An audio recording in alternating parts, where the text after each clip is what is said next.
अस्सलामुअलैकुम। Horror stories के एक न्यू एपिसोड के साथ मैं हूं मज़हर मलिक। कैसे हैं आप लोग? उम्मीद है खैरियत से होंगे।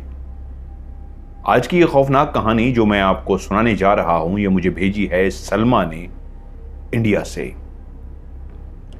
उनका कहना यह है कि ये एक हकीकत पर मबनी सच्ची कहानी है, इसलिए मैं अपनी फैमिली में से किसी का भी नाम नहीं लिख रही।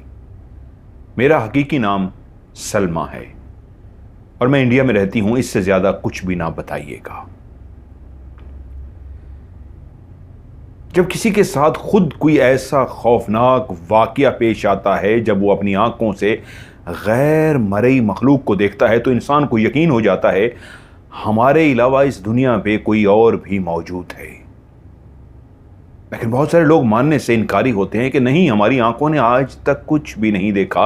इंसानों के सिवा इस दुनिया में कोई और दुनिया आबाद नहीं है। जिनको खुदा ने इल्म दिया है, उनकी आंखों के आगे से पर्दे हट गए हैं, वो जानते हैं इस दुनिया में इंसानों के अलावा भी कई और दुनियाएं आबाद हैं। एक ऐसी दुनिया जो इंसानी आंखों से ना सिर्फ ओझल है, बल्कि इसी कायनात के किसी हिस्से में वजूद पजीर है। कितनी मखलूकात हैं जो ज़मीन के नीचे रहती हैं और कितनी जो आसमानों में, और कुछ ज़मीन पर जिनको इंसान नहीं देख सकता। सलमा कहती है उस वक्त मेरी उम्र 8 या 9 साल होगी। हम जिस बड़े घर में रहते थे, ये एक इतना बड़ा घर था, आप इसको एक बड़ी सी हवेली कह सकते हैं। घर का जो बड़ा सा दरवाजा था, उसके सामने एक बहुत बड़ी चौड़ी सी गली थी। हमारे घर का दरवाजा खुलता तो बिल्कुल सामने ही मस्जिद का दरवाजा था। घर के सहन में जब आप दाखिल होते तो वो इतना बड़ा सहन था कि मुझे आज भी याद है, उस सहन में अगर 30 से 35 चारपाइयां डाली जाती तो आराम से 30 से 35 चारपाइयां डाली जा सकती थी। फिर उन चारपाइयों के बाद एक बरामदा था। उस बरामदे के दरमियान में भी एक और बरामदा था, जैसे टी होता है इंग्लिश का, उसको अगर उल्टा कर दिया जाए तो टी के से अंदाज में 2 बरामदे थे, एक लेफ्ट साइड पे, एक राइट साइड पे, और दरमियान में से भी एक बरामदा आगे की तरफ जा रहा था। ये कमरों की एक कतार थी। 4 कमरे लेफ्ट साइड पे, 4 कमरे राइट साइड पे, और जो टी शेप मैंने कही है, सामने भी एक बरामदे की तरह, या कॉरिडोर कह लीजिए। उस कॉरिडोर से जब आप दाखिल होकर आगे पहुंचते थे तो आगे भी कई कमरे थे। ये उस जमाने की बात है जिस शहर की ये कहानी मैं आज आपको सुनाने जा रही हूं। सलमा का कहना है वहां पे ऐसे बड़े बड़े घर बहुत कम थे। मेरे वालिद साहब एक शिपिंग कंपनी में मुलाजिम थे। बहुत ही हम अमीर घराने के लोगों में समझे जाते थे, जो बहुत ही ज्यादा पैसे वाले थे। कुछ लोग उस शहर में और भी थे जिनके घर हमारी तरह ही थे, बहुत ही जबरदस्त बने हुए। लेकिन मैं आपको पहले अपने वालिद साहब का तारुफ करा दूं। मेरे वालिद साहब शिपिंग कंपनी में, क्योंकि उस वक्त ट्रांसपोर्ट के लिए दूसरे मुल्कों में बहरी जहाज ही चलते थे, इस वजह से हमारे यहाँ इनकम ना सिर्फ बहुत ज़्यादा थी, क्योंकि वाले साहब एक पोस्ट भी बहुत बड़ी पोस्ट पे मौजूद थे, बल्कि जब वो दूसरे मुल्कों में जाते, कई मुल्कों का चक्कर लगाते, तो वहाँ पे मुख्तलिफ ऐसी चीज़ें जो नवादरात कहलाती, ऐसी चीज़ें जो अपने वक्त की एंटीक्स कहलाती, वालिद साहब ख़रीद लेते। उन्होंने घर के अंदर कई तरह की एंटीक चीज़ें लाकर सजाई हुई थी। आप अगर हमारे घर को देख लेते तो हैरान रह जाते। आपको लगता एक तो इतना खूबसूरत बड़ा घर, जिसमें दाखिल होते ही सहन राइट साइड पे, हम लोग अभी पैदा भी नहीं हुए थे जब इस घर को ख़रीदा गया था, तो उसके अंदर बेइंतहा फलदार वालदैन ने दरख्त लगा दिए थे, क्योंकि एक इलाका काफ़ी, एक जगह उसकी घर की काफ़ी खाली पड़ी हुई थी, वहां पे एक या दो दरख्त थे, बाद में वहां पे काफी फलदार दरख्त लगाए गए।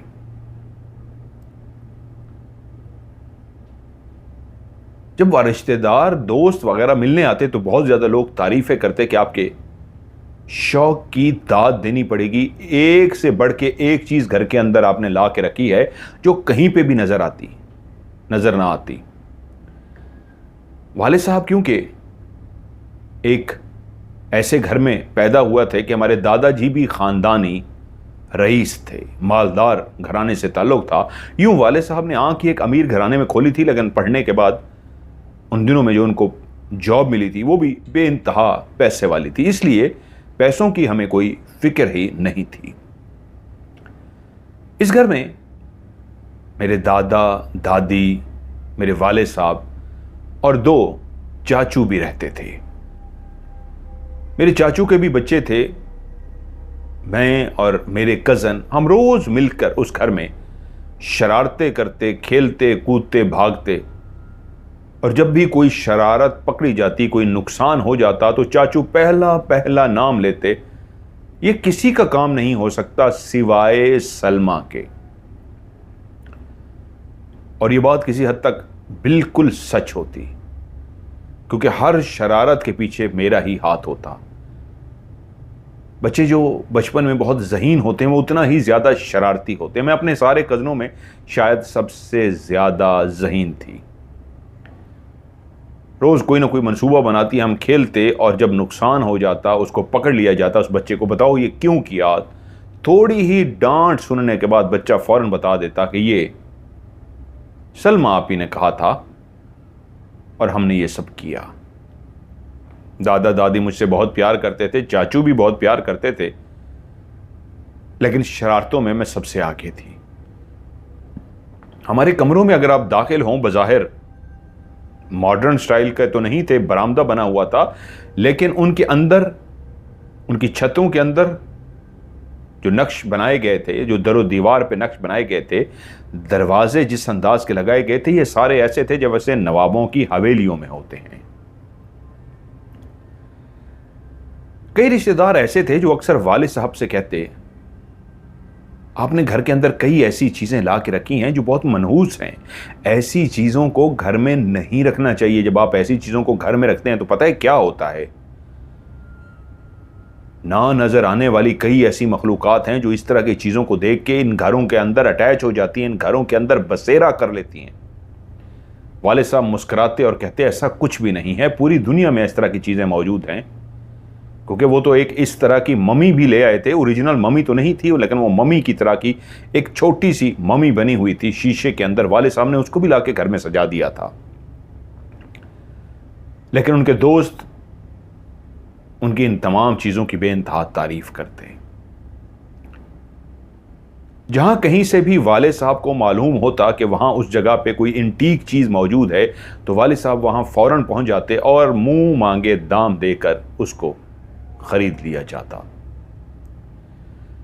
उन्हीं दिनों वाले साहब को पता लगा कि एक खास जगह पे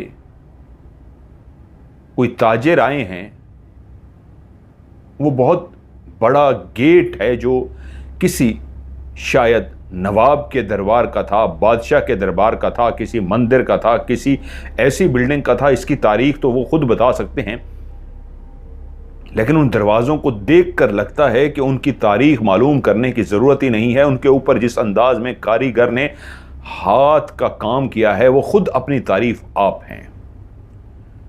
वाले साहब उस जगह पहुंच गए। वाकई कोई ऐसे ताजर थे जिन्होंने बसेरा इस अंदाज में लगाया था, उस शहर के नहीं थे। उन्होंने बताया हम सामान बेचकर यहाँ से चले जाएंगे। जब वाले साहब ने दरवाज़ा देखा तो वो एक इतना बड़ा दरवाज़ा था, जैसे आजकल घरों में लोहे के बड़े बड़े गेट इस्तेमाल किए जाते हैं, ऐसे ही बहुत बड़ा लकड़ी का गेट कह लीजिए दरवाज़ा था। आज भी लाहौर में, इंडिया में जो ऐसे बादशाहों के किले मौजूद हैं, उनके दरवाज़ों को देखें तो उनकी हाइट बहुत ऊंची होती है और वो इतने बड़े बड़े होते हैं कि उनके अंदर से हाथी गुजरा करते थे। लेकिन उन दरवाज़ों के बाहर बड़ी बड़ी कीले नुमा नोकदार कीलें लगाई जाती थीं ताकि अगर कभी मुहासरा हो जाए, दरवाज़ों को बंद कर दिया जाए तो हाथी के ज़रिए दरवाजे को तोड़ने की कोशिश की जाए तो वो कीलें हाथियों के सरों में चुभें। लेकिन ये जो लकड़ी के दरवाजे थे, इनके बाहर कीलें नहीं थी, बल्कि इनके बाहर ऐसे नक्श बनाए गए थे कि देखने वाला हैरान रह जाता। जब वाले साहब उन दरवाजों को लेकर घर पहुंचे तो मजदूरों को भी साथ लाए। वो पहले ही प्लानिंग कर चुके थे कि इस दरवाजे को कहां लगाना है। और सिर्फ दरवाजा नहीं था, लकड़ी के बड़े बड़े शहतीर भी थे। उन दिनों में छत बनाने के लिए लकड़ी का एक बहुत बड़ा शहतीर रखा जाता और उसके ऊपर छत रखी जाती। हमारे घर तो मॉडर्न थे, शहतीर की जरूरत नहीं थी, लेकिन वाले साहब ने फिर भी शहतीर, जिसके ऊपर भी कई नक्श बने थे। और वो दरवाजा लेकर जब घर पहुंचे तो सारे घर वाले हैरान रह गए कि आप क्या ले आए हैं। लेकिन सब वाले साहब के शौक को जानते थे, इसलिए बोला कोई नहीं। अब मसला ये था, उस दरवाजे को लगाया कैसे जाए। जो हमारे घर का दरवाजा था वो तो बहुत छोटा था। तो वाले साहब ने फैसला किया, दीवार को दोनों साइडों से तोड़ दिया। मजदूरों से कहा कि दीवार को तोड़ दो और ये पूरा दरवाजा नई दीवार बना के लगा दो। मजदूरों का तो काम था दीवार को तोड़ के उस इंतहाई नायाब बड़े से दरवाजे को, जो 2 हिस्सों पर मुश्तमिल था, उसको जब भी खोला जाता अंदर की साइड पे वो दरवाजा खुलता था। यानी कुछ दरवाजे होते हैं जिनको पुल करना पड़ता है, बाहर की तरफ खींचना होता है। कुछ होते हैं जिनको धक्का देते हैं, अंदर की तरफ पुश करते हैं, खुल जाते हैं। वो इस तरह का दरवाजे थे 2।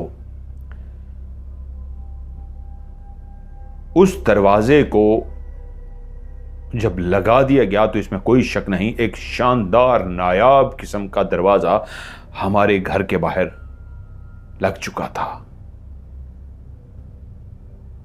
और वाले साहब बहुत खुश थे। उनके तमाम दोस्त, जानने वाले, रिश्तेदार उस दरवाजे की तारीफें सुनकर उस दरवाजे को बाकायदा देखने के लिए आए और तारीफ किए बगैर बिना न रह सके कि ये कहां का दरवाजा है। जैसे कई मंदिरों के ऐसे दरवाजे होते हैं, मंदिर के बाहर देखें तो ऐसे पुराने वक्तों के जो मंदिर बने हुए हैं, उनके बाहर इस तरह के दरवाजे, किसी राजा महाराजा के घर के दरवाजे, किसी बुद्ध मजहब के मानने वाले जो पैरोकार हैं उनके, थाईलैंड में मैंने तो इस तरह के दरवाजे देखे हैं। ये बहुत कमाल किस्म की कशीदाकारी इनके ऊपर की गई है। थाईलैंड में इस तरह के बहुत से दरवाजे हैं क्योंकि वहां पे बुद्ध मजहब को माना जाता है। तो वैसे ही वो दरवाजे, इसमें कोई शक नहीं, बहुत खूबसूरत थे। लेकिन कोई नहीं जानता था वो सिर्फ दरवाजे नहीं हैं, वो घर के अंदर जो शहतीर था उसको एक कमरे में वाले साहब ने इस अंदाज में फिट करवाया कि वो देखने में लगता था कि इसी शहतीर ने ही छत को संभाल रखा है, लेकिन वो सिर्फ रखा गया था। और उसके इर्द गिर्द इस तरह की वाले साहब ने खूबसूरती बनवा दी थी कि वाकई एक तो शहतीर की अपनी कशीदाकारी, उसके ऊपर जो नक्श बनाए गए थे, लकड़ी का काम किया गया था, ऊपर से वाले साहब ने जिस जगह पे फिट करवा दिया था, देखने वाले दंग रह जाते।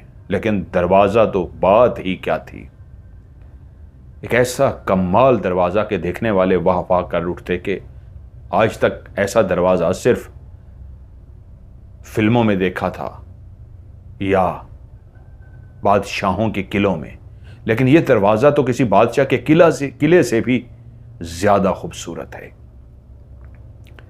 क्योंकि ये बहुत ऊंचा नहीं था। बादशाह के किले के अंदर जो दरवाजे लगाए जाते हैं वो बहुत ऊंचे लगाए जाते हैं, बहुत हाइट ज्यादा होती है।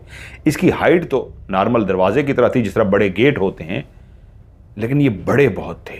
और जब इनको खोला जाता तो बहुत बड़ा जोर लगाना पड़ता और ऐसी चरचराहट की आवाज से ये खुलते थे, पता लगता था कि दरवाजे खुले हैं। इन दरवाजों के लगने के ठीक कुछ अरसे बाद घर के अंदर ऐसे वाकयात होना शुरू हो गए जो कोई भी नहीं जानता था कि ये वाकयात क्यों हो रहे हैं। वो हंसता बसता घर जहां पे हम बच्चे शरारतें करते और हर शरारत की बानी मुअज्जद सलमा कहलाती, लेकिन चाचू दादू सब उससे बेइंतहा प्यार करते। हम बच्चे शरारतें करते हुए रात को जब सोते थे तो घर के मुलाजमीन जहां चारपाइयां बिछाकर उनके ऊपर मच्छरदानियां हमारे लिए लगा लिया करते थे, तो मैं सोती कहां थी।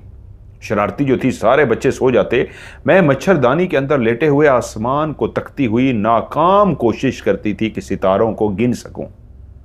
लेकिन सितारों को आज तक कौन गिन सका है, लेकिन मैं गिनती रहती थी। हमारे चाचू को उन दिनों में फिल्म देखने का बहुत शौक था। वो अपने दोस्तों के साथ रात का आखिरी शो देखने के लिए सिनेमा जाते, और जब शो ख़त्म होता तो वो घर वापस आते। मुलाजिम उनका इंतज़ार कर रहे होते, मुलाजिम उनके लिए दरवाज़ा खोलते और अंदर दाखिल हो जाते।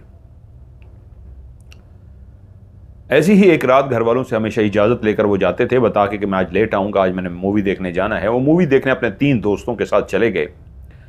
रात का शो ख़त्म हुआ, मूवी देख के वो लोग जब वापस आ रहे थे तो घर के तकरीबन वो करीब पहुंच चुके थे कि एक दोस्त उनके साथ था, बाकी अपने घरों को चले गए थे। वो दोस्त वहां से गुजर के आगे चला जाता। एकदम चाचू की निगाह पड़ी, क्या देखते हैं, उनके आगे आगे एक रोशनी, जैसे आप टॉर्च जलाते हैं और टॉर्च के आगे एक बीम से निकलती है, और उस टॉर्च की रोशनी को आप दीवार पे मारें तो एक गोल दायरा सा बन जाता है। वैसे ही एक फुटबॉल के साइज से भी बड़ा सफ़ेद गोल दायरा बना हुआ है, और वो गोल दायरा उनके सामने एकदम से नजर आता है और एकदम से गायब हो जाता है। वो हैरान हो गए, ये क्या है। वो समझे कोई दोस्त शरारत कर रहा है, पीछे से वो टॉर्च जलाता है जो आ रहा है और बंद कर देता है। उसने मुड़ के देखा तो दोस्त ने कहा, क्या हुआ, तू टॉर्च जला रहा है? चाचू ने कहा नहीं। दोनों फिर आगे बढ़े तो फिर से वो रोशनी इस अंदाज में उनके सामने लहराना शुरू हो गई, जैसे वो सफेद सा गोला उनके आगे आगे उड़ता हुआ जा रहा हो। तो दोस्त बोला, अरे ये क्या है?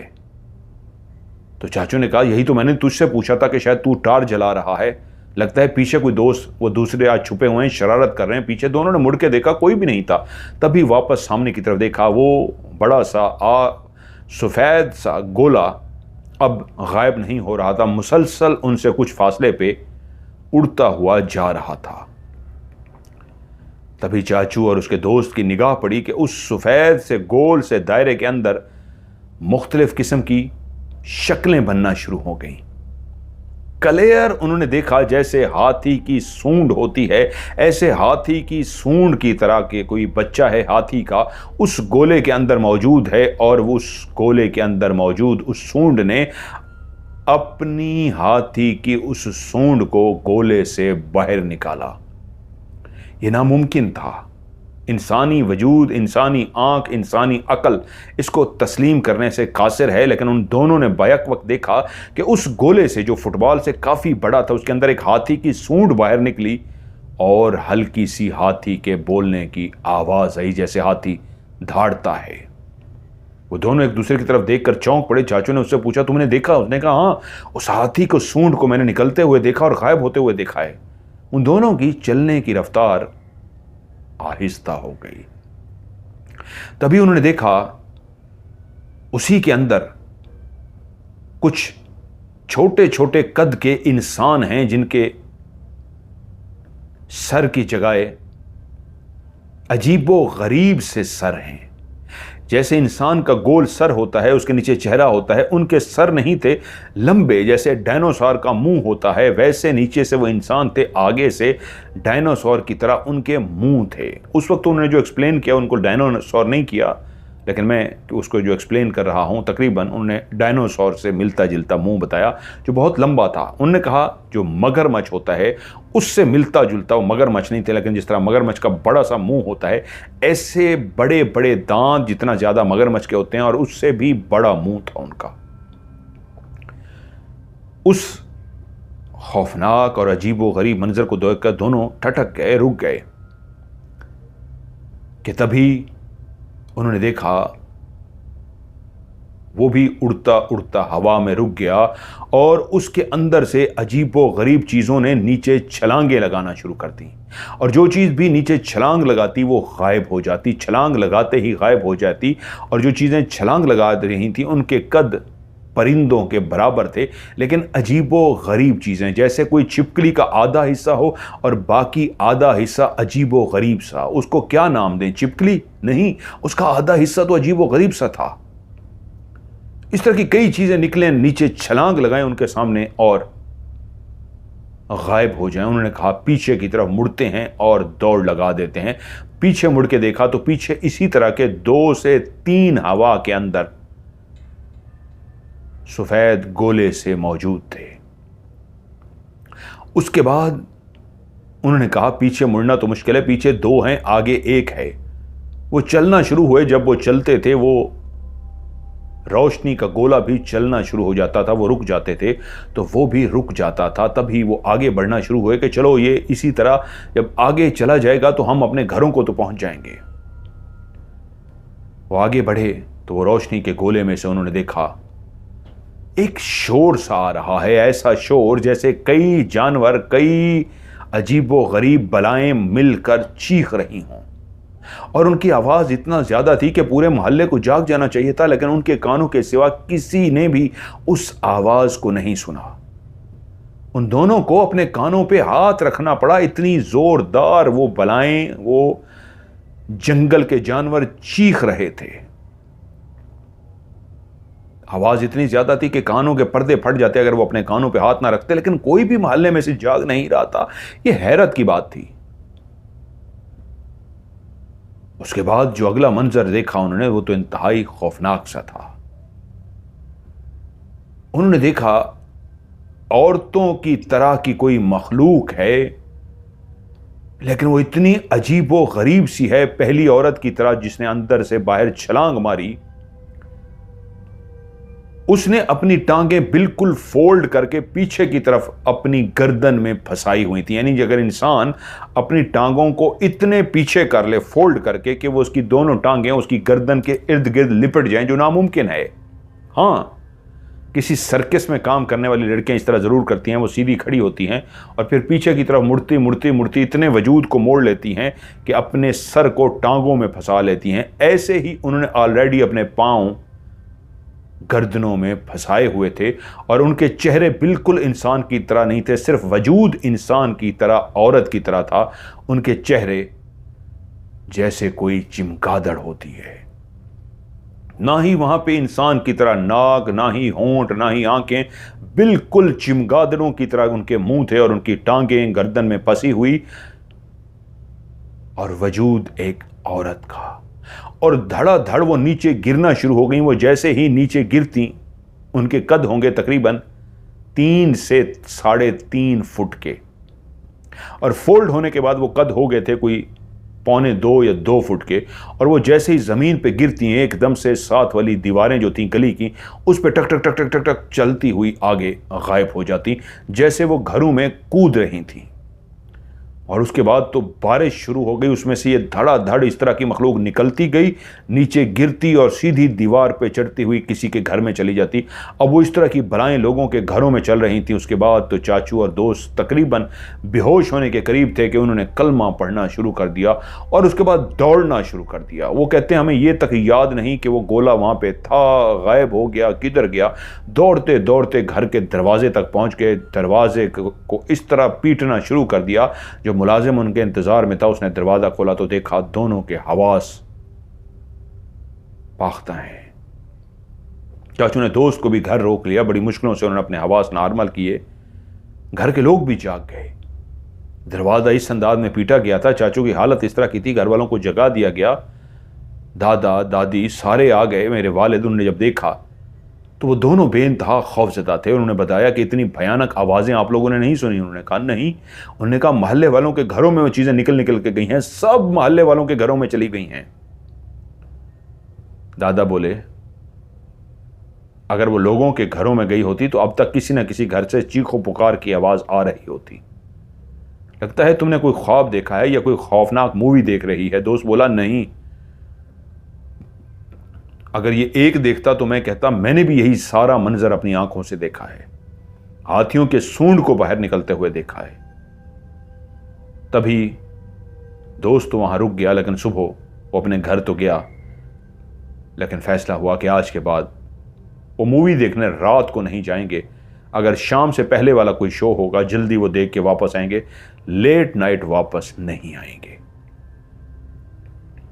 अब सबका ख्याल यही था कि रात होने की वजह से, लेट नाइट होने की वजह से उनको रास्ते में, गली में कुछ ऐसा नजर आ गया है जो गली में उस वक्त मौजूद होगा, लेकिन हकीकत से कोई वाकिफ नहीं था कि आगे क्या होने जा रहा है। वहीं घर के बड़े से उस सहन के बिल्कुल दीवार के साथ एक दरख्त लगा हुआ है। हमारी दादी उसी दरख्त के नीचे अक्सर मुसल्ला बिछाकर नमाज पढ़ती। मगरिब की अजानें हो चुकी थीं, क्योंकि सामने ही तो मस्जिद थी। अजान की आवाज़ क्लियर हमारे घर में आती। दादी ने वज़ू किया और नमाज पढ़ने के लिए अपने उस लकड़ी के बने हुए तख्त के ऊपर नमाज पढ़नी शुरू की। मगरिब की जैसे ही अजान होती थी, बच्चों को कुरान मजीद पढ़ना होता था। उससे पहले वो जा चुके होते थे और मगरिब की नमाज के फौरन बाद जब वो वापस आते तो अपना होमवर्क करते थे। जब अजानें होती थीं और नमाज का टाइम होता था, बच्चे उस वक्त तक नहीं आए होते थे। दादी ने अपनी नमाज शुरू की। जैसे ही वो सजदे में गईं, किसी ने पीछे से दादी के बालों को इतनी जोर से पकड़ के गर्दन को खींचा कि बाकायदा गर्दन झटके के साथ इतनी पीछे जाके लगी कि दादी के मुंह से जोरदार चीख निकल गई। जब मगरिब की नमाज होती है तो उस वक्त तक अंधेरा हो चुका होता है, सूरज मुकम्मल गरूब हो चुका होता है। अभी तक कोई बच्चा घर वापस नहीं आया था कि सलमा पे इल्जाम लग सकता कि ये शरारत सलमा ने की है। लेकिन ऐसी हरकत बच्चों ने आज तक नहीं की थी कि किसी की गर्दन को पीछे से बालों से पकड़ के इतनी जोर से खींचा जाए कि गर्दन ही पीछे जा लगे। और सलमा बच्ची थी, उसके अंदर इतनी ताकत नहीं थी, क्योंकि दादी को जितने जोर से खींचा गया था और चीख के बाद सब भागते हुए दादी के पास आए तो उनकी गर्दन का दर्द निकल गया था। और उनको पूछा गया तो वो हैरत ज़दा थी कि किसने इतने जोर से मेरे बालों को खींचा है कि मेरी गर्दन ही पीछे जाके लगी है। और उनकी गर्दन अब मुड़ नहीं रही थी, दर्द हो रहा था। सब ने कहा दादी बच्चे तो नहीं है, और वैसे भी जिस तरह जोर से आप बता रही हैं, बच्चों में तो इतनी ताकत नहीं है। वो तो एक शरारत में अगर कोई बच्चा कर भी दे, गुस्ताखी है, ये बेअदबी है, बाल खींच दे, लेकिन इतनी जोर से बच्चा कहाँ खींच सकता है कि सर के बाल ही खींचने से सर पीछे जा लगे। दादी अपनी नमाज मुकम्मल ना कर सकी, उनको बिस्तर पर ले गए, लेकिन उनकी गर्दन दुख रही थी। वाकई उनको बहुत दर्द हो रहा था और वो हैरान थी कि ये हरकत किसने की होगी, क्योंकि उस वक्त कोई भी मौजूद नहीं था जिस पे कहा जा सकता कि ये उसकी हरकत है। लेकिन उसके बाद फिर सबको अंदाजा हुआ। दादी के उस काम के बाद वही जो दरख्त जिसके नीचे दादी नमाज पढ़ रही थी, शाम का ही टाइम था कि घर वालों ने देखा उसी दरख्त के ऊपर से जैसे कोई कागज के छोटे छोटे टुकड़े करके नीचे फेंके और उसकी पत्तियां बिखर जाती हैं। जैसे कोई हेलीकॉप्टर से नोट फेंके तो पूरे नोट हर जगह पे उड़ते हुए नीचे जाके गिरेंगे, वैसे ही कागज को काट के, जो बिल्कुल सफेद था, बिल्कुल छोटे छोटे उसके टुकड़े करके उस दरख्त के अंदर से कोई इस तरह फेंक रहा था कि सहन में टुकड़े ही टुकड़े उड़ते फिर रहे थे और नीचे गिरते जा रहे थे। सारे आके दरख्त के सामने खड़े होकर दरख्त को देख रहे हैं। नजर कोई भी नहीं आ रहा कौन है कोई बच्चा जो इस वक्त शरारत कर रहा है। बच्चे तो सारे गए हुए हैं और बच्चे कहाँ इतने दरख्त के ऊपर चढ़ सकते थे, लेकिन मुसलसल कोई कागज फाड़ फाड़ के नीचे फेंक रहा था। मर्द जब रात को घर पहुंचे तो उनको बताया गया कि आज इस दरख्त से किसी ने कागज के इस तरह टुकड़े फेंके हैं। दरख्त में कोई भी नहीं था। लेकिन उससे अगले दिन एक और मंजर मुंतजिर था। लेसदार मादा, जैसे कोई पानी के छींटे किसी के ऊपर फेंकता है, पानी को मुट्ठी में भर के फेंके तो पानी के कतरे और छींटे नीचे जाके गिरते हैं। अगले दिन उसी दरख्त से एक लेसदार मादे के कतरे नीचे सहन में फेंके गए। वो तो झाड़ू लगा के मुलाजिमों ने कागज के टुकड़े थे उठा लिए थे, लेकिन जब अजीब लेसदार मादा बारिश की तरह उस दरख्त से बरसा और नीचे आके गिरा तो सारे ना सिर्फ परेशान हो गए, हैरान हो गए, बाकी समझ से बाहर थी ये क्या चीज़ है जो दरख्त से गिर रही है। उसको फर्श को, मुलाजमों को फर्श को साफ करना भी बहुत मुश्किल हो गया, लेकिन वो बहुत ज़्यादा फैल गया था। अब बात समझ आ रही थी, इसका मतलब है दादी के जिसने सर के बाल को इतनी ज़ोर से झटका दिया था, ये वो कर सकता है जो इंतहाई ताकतवर हो, जिसके हाथों में इतनी ताकत हो बाजू में कि वो बालों को खींचे तो सर बिल्कुल पीछे जाके लगे। घर में से तो कोई अपनी माँ के साथ ऐसे नहीं कर सकता, तो कोई बाहर का बंदा भी नहीं आया था। तो कौन था? इस सवाल का जवाब मिला कि वही जो दरख्त से कागज़ को फाड़ फाड़ के फेंक रहा है और उसके बाद लेसदार मादा फेंकता है। कुछ दिनों तक ये सिलसिला जारी रहा, लेकिन फिर भी समझ नहीं आ रही थी। सारी फैमिली पढ़ी लिखी थी, वाले साहब पढ़े लिखे थे, दादा पढ़े लिखे थे, वो इन चीज़ों को मानते ज़रूर थे, लेकिन ये नहीं मानते थे इस तरह हमारे घर पे बसेरा हो जाएगा। काफ़ी अरसे से रहते, कभी कुछ नहीं हुआ था, तो अचानक एकदम से क्या हो गया। लेकिन उससे भी कुछ भयानक हो गया।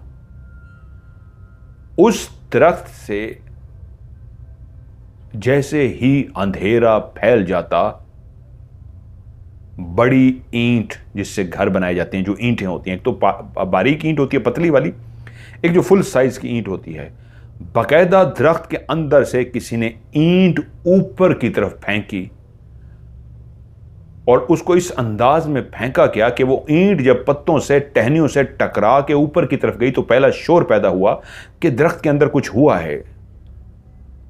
घर के एक फर्द ने दरख्त की तरफ देखा कि वो आवाज दरख्त से उस ईंट की है जो ऊपर की तरफ गई और फिर नीचे फर्श पे आकर गिर गई। वो भागा, मुलाजिम घर वालों को आवाज दी कि किसी ने दरख्त के अंदर से ईंट फेंकी है जो ऊपर जाके नीचे फर्श पे आके गिरी है। अगर ये किसी के सर पे लग गई तो ये तो सर फट जाएगा। और वो इब्तिदा थी ईंटों की। दरख्त में से कोई 1, 2, 3, 4, कभी 5, कभी 6 ईंटें फेंकता। वो ईंटें दरख्त से निकलती, ऊपर की तरफ जाती, 10 नीचे आके गिरती, दूसरी फिर तीसरी आगे, बारी बारी कोई फेंकता था। अब सहन में गुजरते हुए डर लगता था कि ये ईंट किसी के सर में न लग जाए। और 1-2 दफा तो ऐसा हुआ भी सही कि सहन के अंदर कोई मौजूद था और ईंटें आकर गिरी, लेकिन वो ईंट किसी के सर में नहीं लगी थी। कुछ दिनों के बाद ये एहसास भी घर वालों को हो गया, आपस में बात होने लगी, जो भी ईंट फेंकता है वो चाहे तो सर में ईंट मार सकता है, लेकिन वो शायद डरा रहा है, सर में ईंट मारता नहीं है। क्योंकि ईंट बाज़ औक़ात इस तरह भी नजर आई थी कि एकदम से आवाज आई, जो सहन में मौजूद था उसने ऊपर की तरफ देखा तो ईंट बिल्कुल ही उसके सर के ऊपर से उड़ती हुई उसके सर के ऊपर आ रही थी। वो मुलाजमा थी, मुलाजिम की बीवी, और जब उसने देखा ऊपर से ईंट सीधी उसके सर में आ रही है तो बेचारी खौफजदा होकर उधर ही नीचे बैठ गई कि मैं तो अब नहीं, बाजू का इंसान डरा हुआ होता है तो भागता नहीं है, वहीं पे बैठ जाता है। वो भी इतनी डर गई, भागने की बजाय जमीन पे ही बैठ गई। तो वो ईंट सीधी उसके सर में जाती, लेकिन उसके सर के करीब पहुंचते ही वो ईंट गायब हो गई। और उस नौकरानी ने बताया कि वो ईंट गिरी नहीं, लेकिन उसके बावजूद खौफ ऐसा था कि कोई भी सहन में आता तो अपने सरों पे इस अंदाज में हाथ रख लेता कि अगर ईंट कहीं से उड़ती हुई आए तो सर में न लगे। अब ये मामला इतना खराब हो चुका था, ईंट इस तरह दरख्त से निकलती, कभी गायब हो जाती, कभी नीचे फर्श पे गिरती, लेकिन रात को जब चारपाया बिछा के जब सोते थे सारे, उस वक्त ईंटें नहीं गुजरती थी, ये नहीं गिरती थी, एक अच्छी बात थी। वरना सोए हुए ईंटें गिरती तो जरूर किसी को ईंट लग जाती। अब फैसला हुआ कि कोई पीर, फकीर, आमिल, कोई इस तरह का ढूंढा जाए जिसे बताया जाए कि घर के अंदर लगता है गैर मरई मखलूक ने कब्जा कर लिया है, हमला कर दिया है और घर वालों को परेशान कर रही है। अब उन दिनों हुआ क्या, ईंट के गिरने का सिलसिला तो बंद हो गया, लेकिन एक रात हम बच्चे जो बाहर अपने वालिदैन के साथ चारपाइयों पे सोते थे। एक हमारी कज़न, वो और उसके 2 भाई, वो 3 बच्चे, वो डरते थे, वो एक ही चारपाई पे सोते थे क्योंकि हमारी चारपाइयाँ काफ़ी बड़ी होती थी। उस वक्त दादा हमारे जाग रहे थे। ये रात के तकरीबन 11 साढ़े 11 का टाइम होगा। बच्चे सो रहे थे, कुछ घर वाले सो रहे थे कि एक आवाज़ सी सुनाई दी, जैसे उस चारपाई के जो चारों पाए होते हैं उनके नीचे इस तरह की आवाज़ें आना शुरू हो गईं, जैसे किसी इंसान को नीचे ज़मीन पर गिरा कर उसके ऊपर ज़ोर दिया जाए और वो चीखता है और उसके वजूद के अंदर से ऐसी आवाज़ आती है, कड़क कड़क, जैसे उसकी हड्डियां टूट रही हों। ऐसी ही चारों पायों के नीचे से आवाज़ आना शुरू हो गई, जैसे इन पायों के नीचे किसी को दबा दिया गया हो और वो चीख रहे हों। घुटी घुटी सी आवाज़ें थीं, जैसे उनके मुंह के ऊपर कपड़े बांध दिए गए हों कि ज़ोर से चीख भी ना सके। जैसे इंसान इस तरह आवाज़ निकालता है, ऐसी आवाज़ें शुरू हो गई। पहले तो ये दादे ने आवाज़ सुनी, जो वो जाग रहे थे हमारे दादा, बच्चे बेचारे सोए हुए थे, कि एकदम से जानवरों की भी आवाज़ें आनी शुरू हो गई। जैसे जानवरों को कुर्बानी के मौके पे ज़िबा किया जाता है तो उससे पहले उसको ज़मीन पे लिटाया जाता है, चाहे वो बकरा क्यों ना हो। उसको जब ज़ोर से लिटाया जा रहा होता है तो वो ज़ोर ज़ोर से बोले जा रहा होता है, चीखे जा रहा होता है। ऐसे मुख्तलिफ जानवरों की आवाज़ें भी आना शुरू हो गई, जैसे कोई उनके गलों के ऊपर छुरी रख रहा हो और वो चीख रहे हों, साथ ही उनकी चीखने की आवाज़ बंद हो जाती और दूसरे जानवर चीखना शुरू कर देते। आवाज़ इतनी बढ़ती गई कि दादा जो पहले जाग रहे थे, बाकी घर वाले भी जाग कर उठ गए कि ये कैसी आवाज़ें आ रही हैं घर में से, और वो तीनों बच्चे भी उठकर डरना शुरू हो गए। अभी भी उस चारपाई के नीचे क्लियर पूरे घर वालों ने आवाज़ सुनी, जैसे इन चारों पायों के नीचे एक एक इंसान को लिटाया गया हो, या यूं समझ लीजिए जैसे इंसानों को पहले दौर में, बादशाहों के दौर में सज़ा दी जाती थी कि उनको ज़मीन पर लिटा के हाथी का पाँव उनके वजूद पर रखवा दिया जाता था। हाथी अपने पाँव का वज़न उनके जिस्म पर इतना ज़ोर से डालता कि इंसान की जान निकल जाती। वैसे ही इन चारों पायों के नीचे ऐसे ही इंसानों की जान निकल रही थी, चीखें निकल रही थी, जैसे उन पे बेइंतहा वजन डाला जा रहा हो।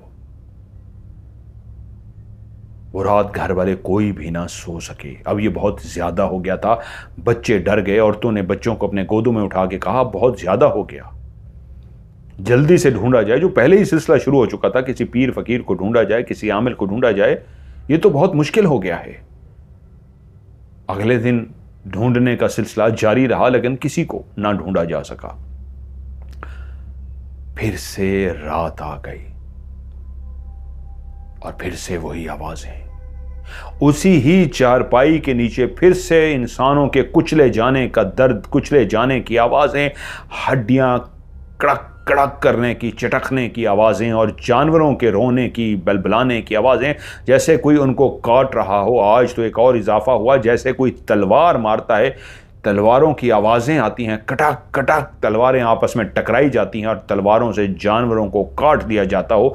ऐसी बाकायदा आवाज़ आती जैसे ज़ोरदार एक तलवार का वार करके किसी जानवर की गर्दन काट दी गई हो, क्योंकि जानवर मुसलसल चीख रहा होता और एक तलवार की आवाज़ आती, शक करके आवाज़ आती और उस जानवर के चीखने चिल्लाने की आवाज़ बंद हो जाती। 3 रातें मुसलसल यही हुआ, लेकिन चौथे दिन एक आमिल को ढूंढ लिया गया। उसे घर लाया गया और उसने आके घर का विजिट किया, सारे जगहों पे उसने घूमा फिरा। तो उसने कहा, परेशान ना हो, मैं समझ गया हूं क्या मसला है। उसने तावीज़ दिया कि यह तावीज़ 7 दिन तक पानी में घोल के, सारे 7 तावीज़ दिए, टोटल 7 तावीज़ हैं। रोज़ाना एक तवीज़ पानी में घोल के, एक बड़ा सा पानी का कूलर बना लें या पानी जमा कर लें, उस पानी को सारे घर वाले पिएंगे। दूसरे दिन दूसरा तावीज़, तीसरा, चौथा, 7 दिन तावीज़, और उस पानी के घर के अंदर छींटे लगाएं, ये सब ठीक हो जाएगा। उसने काफ़ी ज़्यादा पैसे दिए और कहा बकरे के सदके करने होंगे, जिन्नात जिसने हमला कर रखा है उनको गोश्त फेंकना होगा। यूं उस आमिल के कहने पे 7 दिन का एक अमल किया गया। उस 7 दिन के अमल में रोज़ एक बकरे का वो सदका करता। कहाँ करता? बकरा उसके हवाले कर दिया जाता और वो कहता कि ये बकरा मैं जब रात होगी तो अमल करूँगा, इसको काट के इस पे अमल करके सुबह मैं कब्रिस्तान में फेंक दूंगा, ये मखलूक ले जाएगी। और हैरत की बात थी, उन 7 रातों में कुछ भी ना हुआ। वो रोज एक बकरा ले जाता, क्या करता खुदा जाने, लगन तावीज़ भी पिलाया जा रहा था, घर के अंदर छेंटे भी मार रहे थे। जैसे ही वो गया तो हम यही समझे कि मामला रुक गया है। वो कोई पहुंचा हुआ आमिल था, ठीक कर गया है बकरे तो इसलिए, हमें तो पैसों की फिक्र ही नहीं थी। लेकिन 8वें दिन जब वो नहीं आया, उस दिन तो ऐसी पत्तों ने शोर मचाया और ऐसा घर के अंदर कोहराम मचा जैसे कोई चिमगादड़ें चीख रही हों, परिंदे चीख रहे हों, जानवर बिलबिला रहे हों और ऐसी आंधी चल रही हो, शाएं शाएं शाएं, ऐसी आंधी के सारे ही डर गए।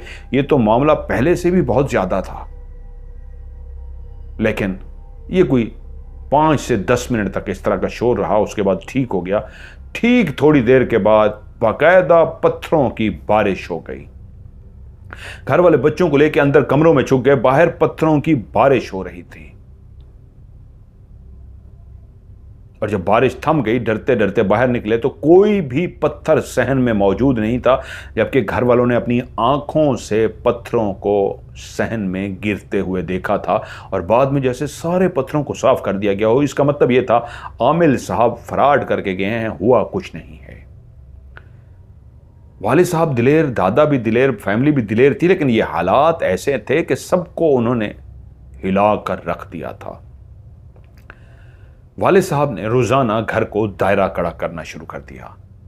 दादा, अबू, दादी, सारे घर वाले कुरान मजीद पढ़ते और पढ़कर सूरत यासीन, आयतुल कुर्सी, चारों कुल पढ़ के घर के हर कोने के अंदर दम करते। इससे यह होने लगा, घर सुकून में आने लगा। उसके बाद किसी आमिल वगैरह को बुलाने के बजाय खुद से ही दम कर दिया जाता और उसके बाद हम सब सोते थे। जब से ये दम करना शुरू किया था, हर जगह पे फूंक मारनी शुरू की थी, दायरा कड़ा लगाना शुरू किया था, मामला काफी हद तक ठीक हो गया था। हल्की फुल्की शाम को शरारतें होती थी, रात पुरसकून गुजर जाती। लेकिन अब हालत ये थी, वॉशरूम जो बिल्कुल वो बड़ा सा मेन दरवाज़ा, वो लकड़ी का स्पेशल दरवाज़ा जो लगाया गया था, उससे थोड़े ही फासले पे जो वॉशरूम बने हुए थे, सब वहीं उसी वॉशरूम में जाते थे। हमारे कमरे काफ़ी खुले थे, उनमें स्टोर भी बने हुए थे, लेकिन अटैच बाथ का उस वक्त तक, ये वो ज़माना था जब लोग वॉशरूम के लिए ज़्यादातर खेतों में जाते थे, लेकिन बड़ी हवेलियों में वॉशरूम अलग से साइड पे बनाए जाते थे, कमरों में नहीं। अटैच बाथ का तो दौर ही बाद में आया। जब भी घर वाले वॉशरूम जाने के लिए उठते तो एक बंदे को वॉशरूम आता तो 3-4 को भी जगाता और वो सारे उठ के जाते, बाहर खड़े रहते। उससे खौफ कम होता और इंसान वॉशरूम इस्तेमाल करके बाहर आ जाता। मेरे कज़न को एक रात वॉशरूम आया, उसने अपनी बहन को उठाया, उसने मुझे उठा दिया। हम 3 लोग जाग गए और वो छोटा था, हम 4 हो गए कि इसे वॉशरूम तक लेके जाना। हमने बुजुर्गों को नहीं जलाया, मैं बड़ी थी, सलमा कहती हैं। और हम चलते हुए वॉशरूम के पास गए, वो वॉशरूम के अंदर चला गया और मैं न जाने क्यों चलती हुई उस दरवाजे के पास जाकर खड़ी हो गई। मैं जैसे ही उस दरवाजे के पास खड़ी हुई तो मैं उस दरवाजे को इतनी गौर से देखना शुरू हो गई। उस लकड़ी के ऊपर जो नक्श बने हुए थे, आज पहली दफा उन नक्श को देखते हुए मुझे एहसास हुआ, ये तो कभी हमने गौर ही नहीं किया। वो नक्श बता रहे थे कि कोई नक्श पे हाथी बना है, किसी नक्श पे बंदर बना है, किसी नक्श पे घोड़ा बना है, किसी नक्श पे एक तलवार लेके ऐसा एक लिबास पहने हुए जो जंगी लिबास होता है, बादशाहों के दौर का कोई सिपाही जंग लड़ रहा हो वैसा लिबास पहने, हाथ में तलवार थामे वो किसी से लड़ रहा हो, कोई घोड़े पे सवार होकर तलवार को लहरा रहा हो। मैं खड़ी उनको देख ही रही थी। इस अंदाज में मैं गेट के बिल्कुल करीब खड़ी होकर देख रही थी कि वो कज़न वॉशरूम करके सुसु करके बाहर आ गया तो मेरी कज़न लोग बोली आ जाओ, उसने कर लिया है। और मेरे मुंह से निकला हाँ मैं आ रही हूँ। और वो चल पड़ी, नींद आई हुई थी उनको भी, मैं वहां खड़ी रह गई। तभी मैंने देखा उस लकड़ी को देखते देखते बाकायदा जैसे आपकी आंखों के आगे मूवी चलना शुरू हो जाती है, ऐसे ही मेरी आंखों के आगे मूवी चलना शुरू हो गई। मैंने क्या देखा?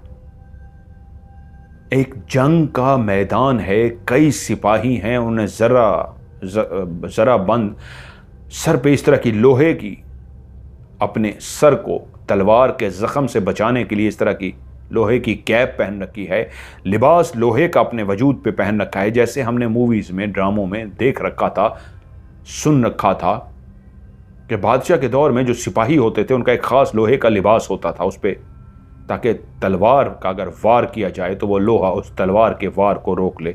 उन सिपाहियों ने एक हाथ में तलवार और दूसरे हाथ में तलवार के वार को रोकने के लिए गोल सी कोई चीज पकड़ी हुई थी, और वो सब के सब आपस में लड़ रहे थे। इतना खून खराबा हो रहा था कि तलवारों के वार कर करके वो एक दूसरे के सीने में, एक दूसरे के दिल में, एक दूसरे के पेट में तलवारें मार रहे थे। और देखते ही देखते मेरी आंखों के सामने कई गर्दनों को तलवारों से काट दिया गया। इतने जोर से तलवार का वार किया गया कि गर्दन कटकर नीचे जा गिरी।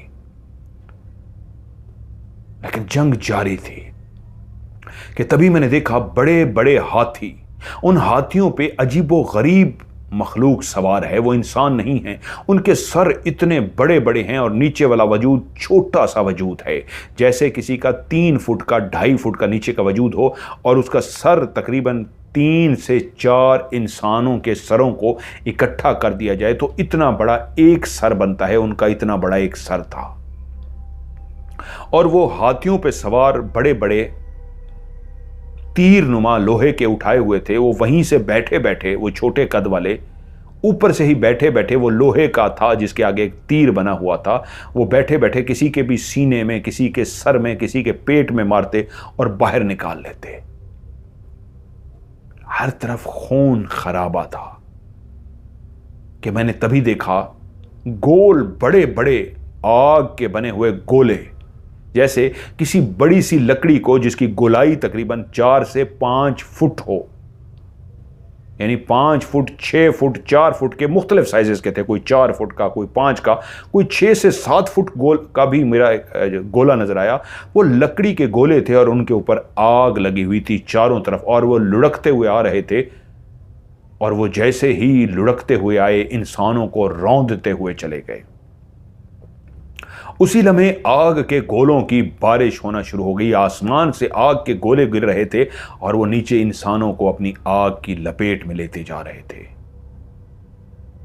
तभी मैंने देखा कोई इमारत है, कोई बादशाह की जैसे किला होता है, उस किले के ऊपर कोई ताज पे बैठा हुआ है, कोई तख्त पे बैठा हुआ है। उनके चेहरे लोहे के लिबासों से छुपे हुए हैं, मुझे किसी का चेहरा नजर नहीं आया, लेकिन कोई तलवारें हैं उनके नीचे वाले हिस्से से उनके मुंह के अंदर घुसाई जाती है और तलवार बाहर निकल आती है।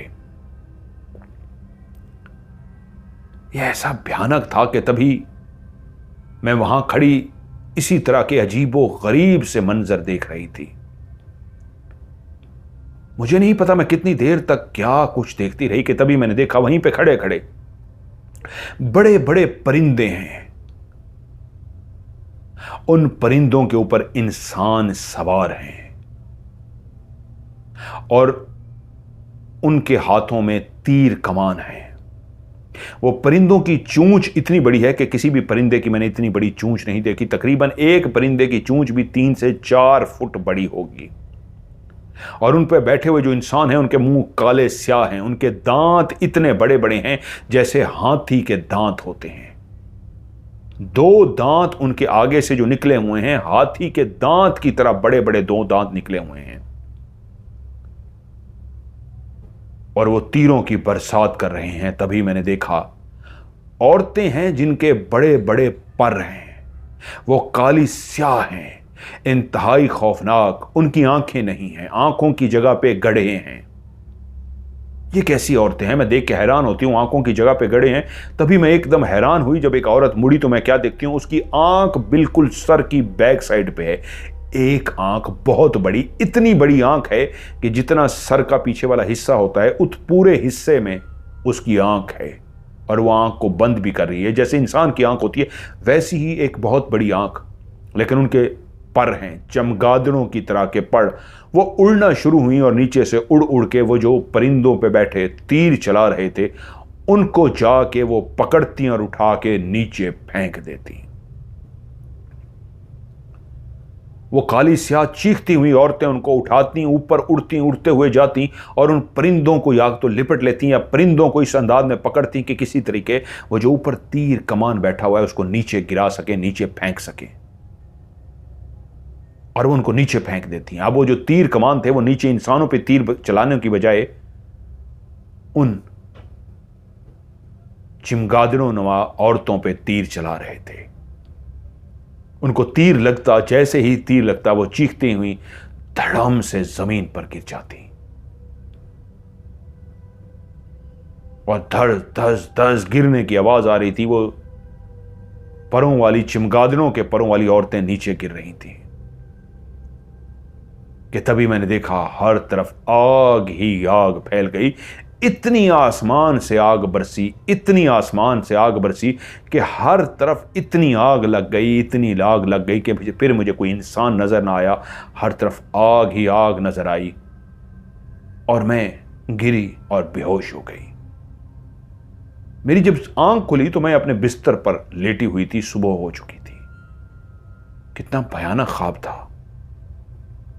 मैं नहीं जानती थी कि ये ख्वाब नहीं, ये हकीकत थी, क्योंकि जैसे ही रात होती थी मैं अपने बिस्तर से खुद ब खुद उठ जाती और उस बड़े से दरवाजे के सामने जाकर खड़ी हो जाती और सारे वही मंजर जो एक रात पहले मैं देख चुकी होती फिर से मुझे नजर आना शुरू हो जाते। कितने दिनों तक घर में कुछ भी नहीं हुआ था क्योंकि कोई जानता ही नहीं था। सलमा रात को उठती है बिस्तर से और दरवाजे के सामने जाकर खड़ी हो जाती है। फिर एक रात जब मैं उठी तो उस दिन मुझे ऐसा लगा जैसे आज मैं होश में हूं।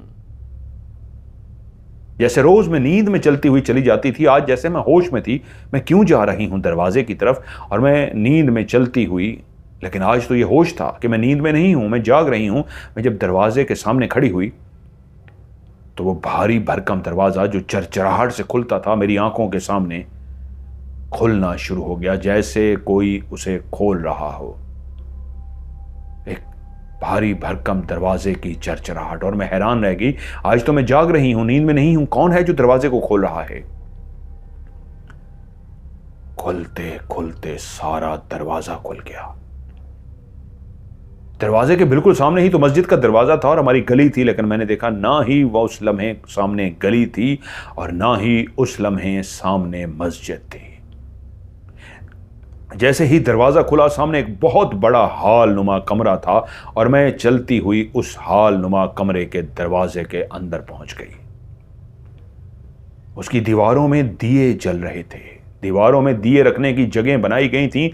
ऊपर फानूस लटक रहे थे, बेइंतहा फानूस, और हर फानूस के अंदर मोमबत्तियां जल रही थी। धुआं ही धुआं भर गया था अगरबत्तियों का, हर तरफ लोबान की अगरबत्तियों की, और अजीबो गरीब सी ऐसी खुशबू भरी हुई थी। धुआं ही धुआं था, एक बेइंतहा खूबसूरत धुआं। वो मंजर मुझे बहुत अच्छा लग रहा था, हर तरफ एक खुशबू थी कि तभी मैंने देखा दीवार की परली साइड 4 नौजवान जिन्होंने माथे पे एक किलक सी लगाई हुई थी।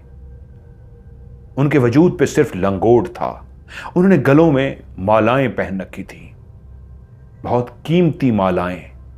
उन चारों लड़कों के हाथों में सोने के कंगन पहने हुए थे, पांव उनके नंगे थे। उनके जिस्म इतने खूबसूरत है जैसे कोई वर्जिश कर करके अपने जिस्म को कसरती वजूद बना लेता है। इंतहाई खूबसूरत शक्ल सूरत के मालिक और इंतहाई खूबसूरत जिस्म के मालिक, लेकिन उनके कंधों पे एक डोली सवार थी। जैसे बादशाहों के दौर में खवातीन डोलियों पे सफ़र करती थी। मैं उसके लिए मुझे उनका लफ्ज़ भूल गया, उन्होंने लफ्ज़ क्या है, पालकी। पालकी पालकी होती थी, जैसे दुल्हन को रुखसत किया जाता था पालकी के अंदर, या शहजादियां सफ़र करती थी तो नीचे मुलाजिम एक पालकी को अपने कंधों पे उठाते थे और उस पालकी को, जो इंतहाई नफीस खूबसूरत लकड़ी की बनाई जाती थी, दोनों तरफ रेशमी पर्दे पड़े होते थे, जब अब उस शहजादी ने उतरना होता था, उस पालकी को ज़मीन पर रखा जाता था और वो रेशमी पर्दे को हटा के बाहर निकल आती थी। वैसे ही वो पालकी उठाए चारों खूबसूरत से नौजवान दीवार के उस तरफ से चलते हुए बिल्कुल हॉल के दरमियान में पहुंच गए। उन्होंने उस पालकी को जमीन पर रख दिया और चारों इस अंदाज में पालकी की तरफ मुंह करके लेट गए जैसे कोई सजदा करता है, झुक जाता है अपने मालिक के सामने। वो अपने उस मालिक के सामने झुक गए थे कि तभी मैंने देखा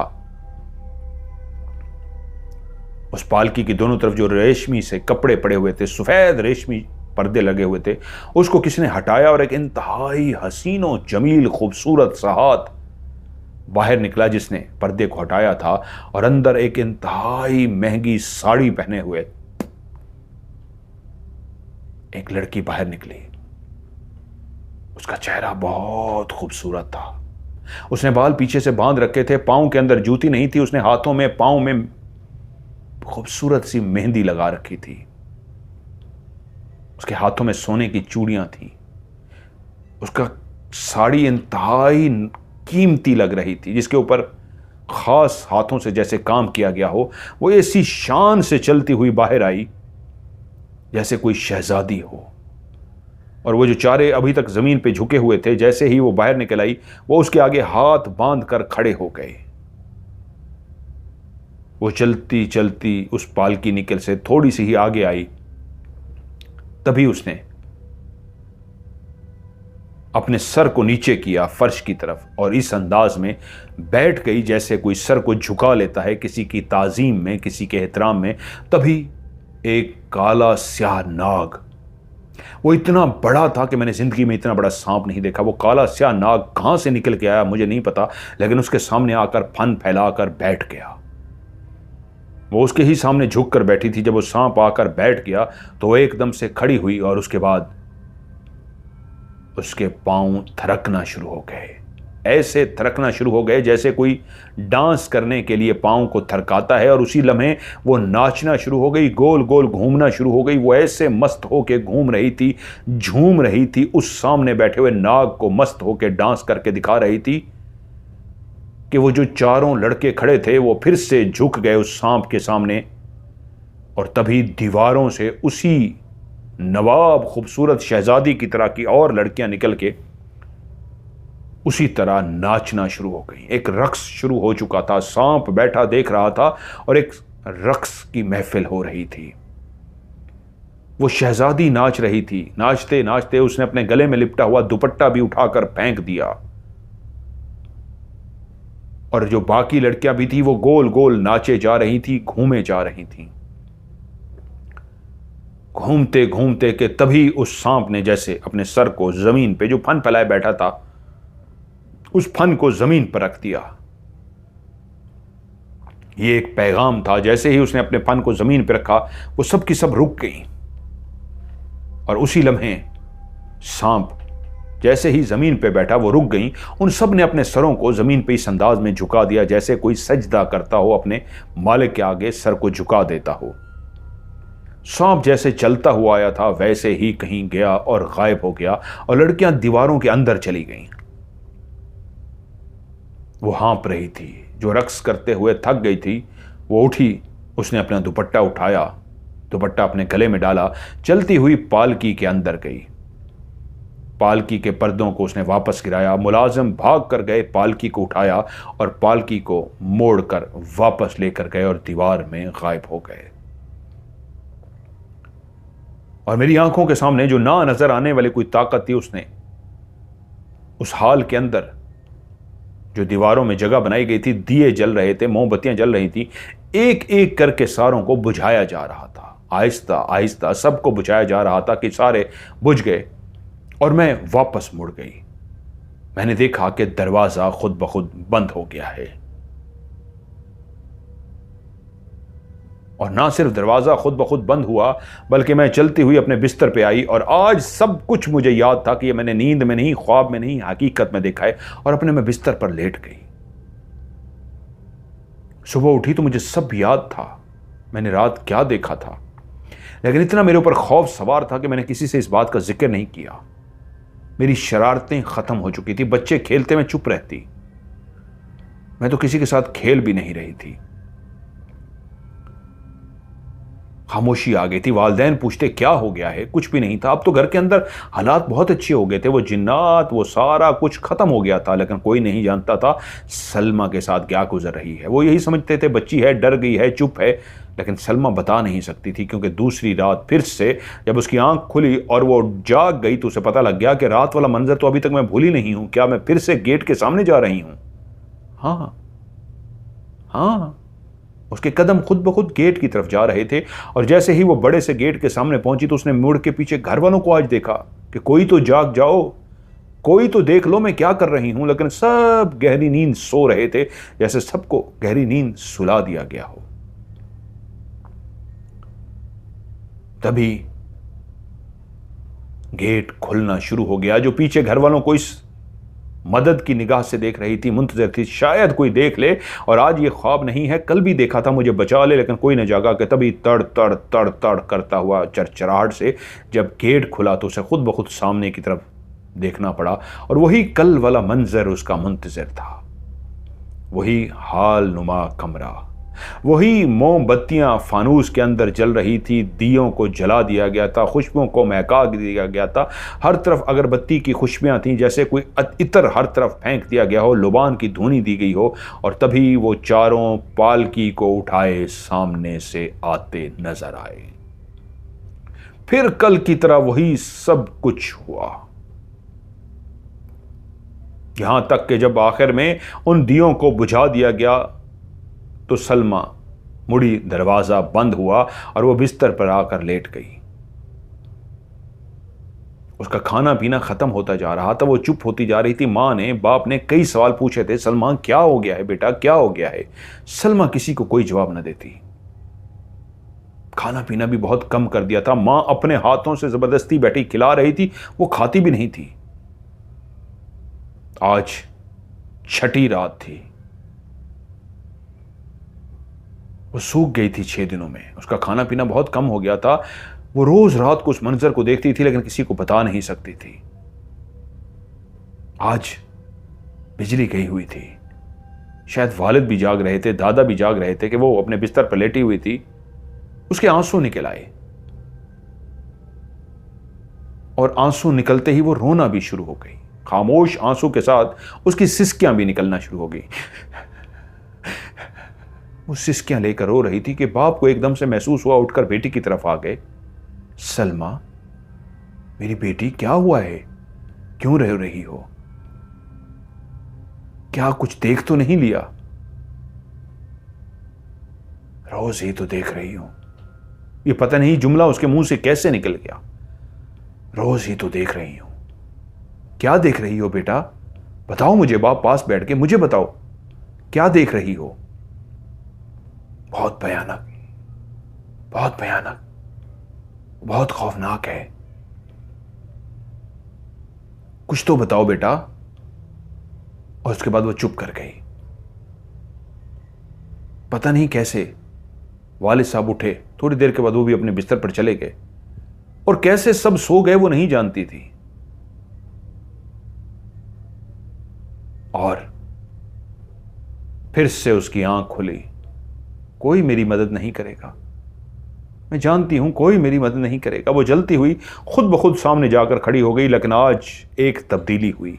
सब रक्स वैसा हुआ, सब कुछ वैसा हुआ जब आज वो नाच चुकी। और वो सांप जब जमीन पे अपने सर को रखता था तो रक्स बंद कर दिया जाता था। आज उस सांप ने अपने चेहरे को जमीन पर नहीं रखा। वो जो फन फैलाए बैठा था वो उसको जमीन पर रखता था और रेंगता हुआ जाता था। आज वो अपनी जगह से मुड़ा और पीछे की तरफ खड़ी सलमा को देखना शुरू हो गया। और जब वो सलमा को कुछ देर बैठ के देखता रहा तो उसने देखा कि उस सांप की आंखों में से एक लाल कलर की रोशनी निकली और दोनों आंखों से 2 लाल कलर की रोशनियां निकल के सीधा सलमा के वजूद से आके टकराई। ऐसे लगता था वो रोशनियां नहीं, जैसे आग बरस रही हो, आग। उसी वक्त सलमा के तपिश की वजह से, उस आग की तपिश की वजह से उसके मुंह से एक जोरदार चीख निकली। ऐसी जोरदार चीख के घर वाले जैसे जाग गए। और उसी वक्त सांप ने अपना मुंह मोड़ा, जमीन पे अपने फन को रखा चला गया और उसी शहजादी नुमा लड़की ने, जो रक्स करती थी, जो पालकी तक उतरती थी, कहा, तैयार रहना, कल तुम्हें लेने आएंगे, परसों तुम्हें लेने आएंगे, कल रात अपने घर वालों से मिल लेना, परसों तुम्हें ले जाएंगे। और उसके बाद घर वाले जाग गए तो घर वाले क्या देखते हैं, सलमा दरवाजे के पास खड़ी है और दरवाजा खुला हुआ है। सामने गली और मस्जिद है, लेकिन वो इस अंदाज में खड़ी है जैसे किसी चीज को टिकटिके बांधे देख रही हो। भाग के आए, सलमा को उठाया, लेकिन सलमा गिरी और बेहोश हो गई। सुबह तक सलमा को शदीद बुखार हो चुका था, मुश्किलों से होश में आई। और बच्ची जब सुबह होश में आई तो उससे पूछा गया तो उसने इतना कहा, सिर्फ आज रात है मेरे पास, मिल लो। उसने यही कहा है, अपने घर वालों से मिल लो, कल रात वो मुझे ले जाएंगे। वो सांप, वो रक्स करती शहजादी मुझे ले जाएगी। वालिद साहब परेशान हुए। उनके एक रिश्तेदार थे, वो उनको जानते थे कि कुछ ना कुछ वो इल्म जानते हैं। वालिद साहब को जब वो याद आए, भागे, उनको बुला कर ले आए, सारी सूरत हाल बताई। उन्होंने कहा, मुझे बच्ची से मिलाओ। सलमा से मिलाया गया, कुछ देर वो पढ़ते रहे और उसके बाद उन्होंने फैसला किया कि आज रात मैं आप लोगों के घर में ही रुकूंगा, मुझे मामला कुछ और नजर आ रहा है। जैसे ही रात हुई, सलमा अपने बिस्तर पर जाग रही थी कि एकदम से सलमा उठकर बैठ गई। वो बुखार में तप रही थी, अभी उसका बुखार बेहतर नहीं हुआ था, लेकिन अपने बिस्तर से जैसे उठकर बैठी तो वो एकदम से अपनी चारपाई से उठ के खड़ी हुई और चलना शुरू हो गई दरवाजे की तरफ। वो बुजुर्ग जो पहले ही जाग रहे थे, एकदम से तेजी से चलते हुए दरवाजे के बिल्कुल सामने जाकर खड़े हो गए, मुसलसल कुछ पढ़ रहे थे। तो सलमा बोली, मेरे रास्ते से हट जाओ, उन्होंने फैसला कर लिया है, वो कल नहीं, वो मुझे आज लेने आए हैं और मुझे जाना होगा। वो बुजुर्ग कुछ पढ़ते रहे, वो पहले ही एक पानी बना चुके थे। उन्होंने फौरी तौर पे उस पानी का छींटा मारा सलमा के ऊपर और वो गिलास सलमा के मुंह से लगा दिया। चंद कतरे उसके हल्क के अंदर क्या गए कि सलमा जैसे होश में आ गई और डरना शुरू हो गई। वो जल्दी से सलमा को पकड़ के घर वाले बिस्तर पे ले गए, लेकिन तभी भयानक मंजर शुरू हुआ। दरवाजे की परली साइड से जो पहली दफा चाचू ने एक औरतें देखी थी, जिनके वजूद औरतों की थे, जिनके पांव पीछे की तरफ मुड़ के उसके गलों में पड़े हुए थे, उनके चेहरे अजीब से थे, वैसी ही औरतें दरवाजे के परली साइड पे छलांगे मार मार के अंदर आ रही थी। वो बाहर की दीवार पे चढ़ती और बाहर से अंदर आ रही थी। जब चाचू ने वो देखा था, उस वक्त तो मोहल्ले में किसी के घर में, वो चाचू ने तो यही देखा था, वैसी औरतें वो उस रोशनी के गोले से बाहर निकलती, साथ वाली लेफ्ट और राइट दीवार पे चढ़ती, चढ़ती चढ़ती साथ कूद जाती थी। और अगले दिन पूछा गया था, किसी मोहल्ले में कोई वाकया नहीं हुआ था, लेकिन आज वही औरतें उस बंद दरवाजे से परली साइड से कूद कूद के अंदर आती जा रही थी। और 10, 15, 20, 30, 40 के करीब आई और वो भागती हुई वो जो बड़ा सा दरख्त लगा हुआ था, उस दरख्त के ऊपर चढ़ना शुरू हो गई। तभी उन्होंने देखा हाथी की सूंड इंसान के चेहरे पे लगी हुई थी। उसके दांत बिल्कुल हाथी की तरह थे और उसका वजूद एक बोने के कद के बराबर, बिल्कुल एक छोटा सा जो बोना होता है उतना ही उसका कद, लेकिन ऊपर हाथी की सूंड और उसके लो हाथी की तरह बड़े बड़े दांत, इस तरह के बोने निकलना शुरू हो गए। गेट कूद कूद के अंदर आ रहे थे और तभी उन्होंने देखा गेट खुल गया। जैसे ही गेट खुला तो वो जितनी चीजें दरख्त के ऊपर चली गई थी, क्योंकि घर वालों को, उन बुजुर्ग ने, सब ने कहा था सहन को छोड़ दो, अंदर कमरों में चले जाओ। सहन को छोड़ के सब कमरों में चले गए थे, सलमा को भी अंदर ले गए थे। तब ने देखा वो जितनी भी औरतें और बोने आए थे वो दरख्त के अंदर जाते थे और गायब हो जाते थे। तभी उन्होंने देखा एक शोर समझ गया है घर के अंदर, एक ऐसा शोर जैसे हजारों की तादाद में लोग मौजूद हों और एक लड़ाई लड़ी जा रही हो। तलवारों को लोहे से टकराया जा रहा हो, ठा ठा की आवाज़ें आ रही हो, जैसे गर्दन कटती जा रही हो और नीचे गिरती जा रही हो। नज़र कुछ नहीं आ रहा था लेकिन सब सुनाई दे रहा था। और वो जो पायों के नीचे इंसानों का शोर आता था, जैसे इंसानों के ऊपर किसी हाथी ने पांव रख दिया हो और उसकी हड्डियां तड़क रही हों, टूट रही हों, वैसा शोर। और तभी ईंटें बरसना शुरू हो गईं। ईंटें आके, पत्थर आके, वो जो घर में जो जो कुछ होता रहा था वो सब होना शुरू हो गया। पत्थर सहन में गिर रहे थे, ईंटें सहन में गिर रही थीं। वो जो एक लिक्विड टाइप गिरता था, जो लेसदार होता था, वो गिरना शुरू हो गया। और एक शोर समझ गया। और उसके बाद जब वो बोने नुमा, जिनकी हाथियों की तरह सूंड और हाथियों की तरह दांत थे, वो भी अंदर आ गए, तभी उसके बाद सबसे भयानक चीजें अंदर दाखिल हुई। वो जिन्नात की शायद सबसे खौफनाक और भयानक फौज थी, जो अंदर हाथों में लोहे के बड़े बड़े तीर नुमा लिए दाखिल हो रहे थे। उन सब की दुम थी। उनके पांव ऐसे थे जैसे शुतुरमुर्ग के पांव होते हैं। पांव शुतुरमुर्ग के थे, ऊपर वाला वजूद इंसान का था, दुम बिल्कुल बंदर की तरह थी, और उनके मुंह भी प्योर बंदर के मुंह लगे हुए थे। यानी कद पूरा इंसान का, औरतें और मर्द दोनों, कद पूरा इंसान का, मुंह प्योर बंदर का, दुम भी बंदर की, और पांव शुतुरमुर्ग के। और उनके पीछे जो वो जिन्नात की फौज आई, ये तकरीबन कोई 6-7 थे या 8 जो आगे आगे थे, हाथों में तीर लिए हुए। उसके पीछे काले स्याह ऐसे साए नमूदार हुए जिनकी आंखें लाल सुर्ख थीं। सर से वो गंजे थे, उनका चेहरा बिल्कुल गोल था, और उनकी हाथों से ऐसे लगता था लाल सुर्ख शुआएं निकल रही हों। उनकी होंठ नहीं थे, सिर्फ पीछे बत्ती सी नजर आ रही थी, जैसे खोपड़ी के दांत नजर आते हैं। नाक की जगह पे सिर्फ सुराख थे, जैसे नाक थे ही नहीं कभी उनके। और उनके सर ऊपर से बड़े थे, चौड़े थे, यानी मुंह दरमियाना इंसान के बराबर, सर का ऊपर वाला हिस्सा जैसे कैप बनी होती है, लेकिन वो सर ही था, कैप नहीं थी। वो बहुत खौफनाक किस्म के चलते हुए पटाख पटाख करते हुए आए जब अंदर, तो सारे घर वाले डर गए। वो जो उनके रिश्तेदार बुजुर्ग घर में आए हुए थे, वो अल्लाह का कोई कलाम पढ़ रहे थे। वो क्या जानते थे कि उन्होंने सब घर वालों को कहा ऊंची आवाज में कुरान मजीद पढ़ना शुरू कर दो। सब घर वाले जो पढ़ना जानते थे, बच्चों को भी जो पढ़ाया गया था पढ़ते थे कुरान मजीद, सब ने कुरान की तिलावत करनी शुरू कर दी।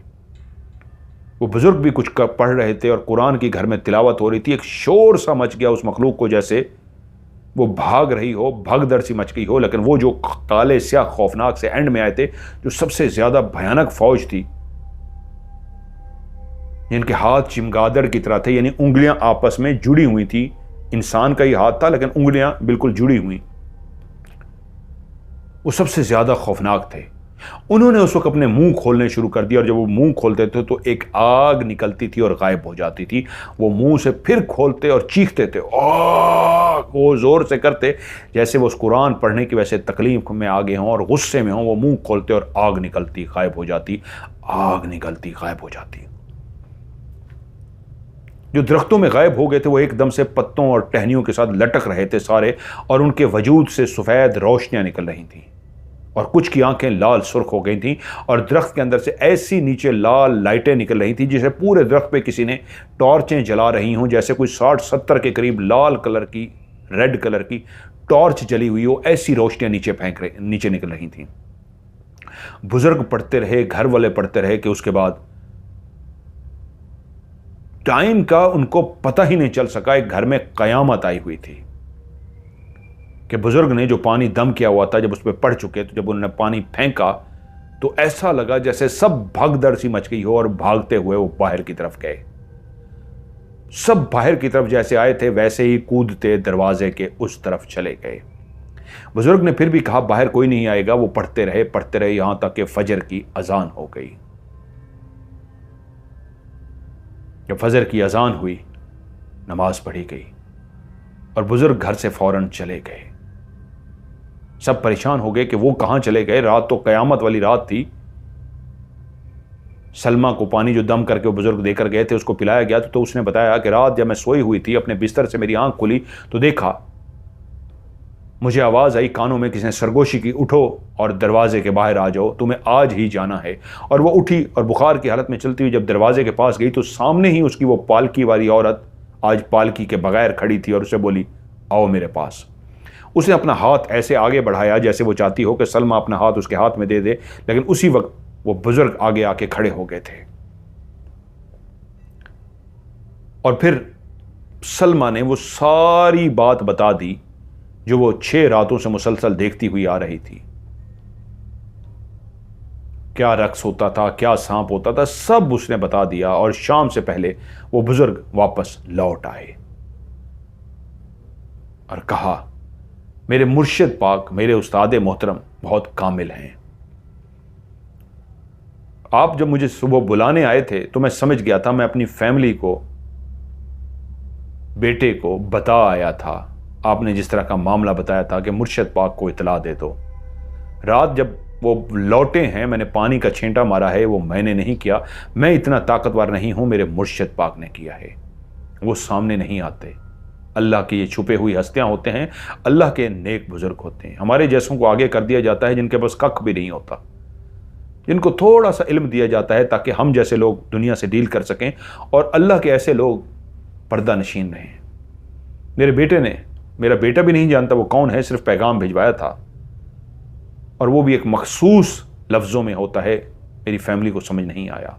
आज सुबह होते ही मैं उनके पास पहुंच गया और उन्होंने बताया कि रात वो अलर्ट थे और जो कुछ भी हुआ है, उनकी वापसी हुई है, वाकई रात को आपकी बेटी को ले जाते, उन नेक हस्ती की वजह से नहीं लेकर जा सके। लेकिन आप परेशान ना हो, अब कुछ नहीं होगा। शाम होने वाली है, मैं आ गया हूं। मजदूरों को जितनी जल्दी हो सकता है बुलाएं और इसी दरवाजे को तोड़ दें जितनी जल्दी हो सकता है, और तोड़ के वो जो सामने घर के बाहर वो जो ग्राउंड है, उसी ग्राउंड में आज रात को ही इन दरवाजों को और उस कमरे में जो लगा हुआ शहतीर है उसको आग लगानी है। डरने की बात नहीं है, उस्ताद पाक का हाथ हम सबके सर पे है, अल्लाह की रहमत हमारे साथ है। फौरी तौर पे अमीर फैमिली थी, मजदूरों का बंदोबस्त किया गया, दरवाजे को तोड़ दिया गया, हटा दिया गया। बहुत भारी भरकम दरवाजे थे, शहतीर को भी निकाल दिया गया और उठा के कहा, उस मैदान में ले चलो। उस मैदान में इन दरवाजों को रख दिया गया। उन बुजुर्गों ने कुछ पढ़ा और पढ़ने के बाद मट्टी का तेल उस पूरे दरवाजे पे फेंक दिया, शहतीर पे भी फेंक दिया, और उसके बाद कुछ पढ़ते हुए आग लगा दी। जैसे ही दरवाजों को आग लगी, घर के लोग और कुछ मोहल्ले के लोग भी आ गए थे देखने के लिए कि इतने कीमती दरवाजों को क्यों जलाया जा रहा है।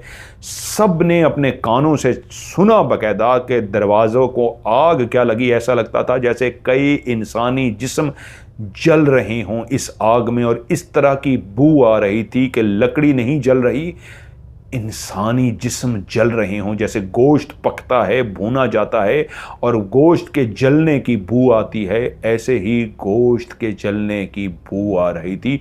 और कई ऐसी दबी दबी सिसकियां, ऐसी चीखें, ऐसी आवाज़ें भी सुनाई दे रही थीं जैसे इंसान जल रहे हों, उनके वजूद जल रहे हों और वो चीखो पुकार कर रहे हों।